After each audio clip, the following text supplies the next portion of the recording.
বলা হয় তারাপীঠ মহাশ্মশানে যত রাত গড়ায় ততই নাকি আভাস পাওয়া যায় মা সেখানে আজও বিরাজিত। দ্বারকা নদ সর্বদা উত্তরমুখী এবং এই নদে কখনোই জোয়ার ভাটা হয় না, এবং এই জন্যই কিন্তু এই নদের তীর সাধনের জন্য সর্বোচ্চ বলে বিশ্বাস করে তন্ত্র সাধকেরা।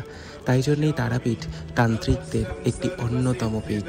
সাধক বামাখ্যাপার এই তারাপীঠ, তবে সাধক বামাখ্যাপার অনেক আগেও ঋষি বশিষ্ঠ মুনিও কিন্তু এইখানেই সাধনা করেছেন। দশমহাবিদ্যার দ্বিতীয় বিদ্যা দেবী তারা, তিনি লম্বোদরা, তিনি একজটা, তিনি কখনো শত্রু দমনে রত, তিনি কখনো ভক্তের জন্য ভক্তবৎসল, তিনি দয়াময়ী, তিনি চিরন্তনী, তিনি সাধনার পথে উন্নতিতর করেন সর্বদা। সাধকেরা বলেন উত্তরমুখী দ্বারকা আভাস দেয় আমাদের শরীরের। দ্বারকা যেমন উত্তরে যায় তেমনি আমাদের শরীরের চক্রগুলি নিচ থেকে উপরে আস্তে আস্তে খুলে যায় এবং সাধনার পথে আমরা উন্নতি লাভ করি। তাই যখন সহস্রার দ্বার আমাদের খুলে যায় তখনই যেন এই শরীর দ্বারকা হয়ে ওঠে এবং এই দেহ তারাপীঠ হয়ে ওঠে এবং এই মন তারাময় হয়ে ওঠে। যেহেতু এই মন্দির বামাচার এবং তন্ত্রসারে বিশ্বাস করে, তাই এই মন্দিরে বলি প্রদান, মাছ ভোগ এবং মদিরা প্রদান একটি বিশেষ মাহাত্ম্য বহন করে।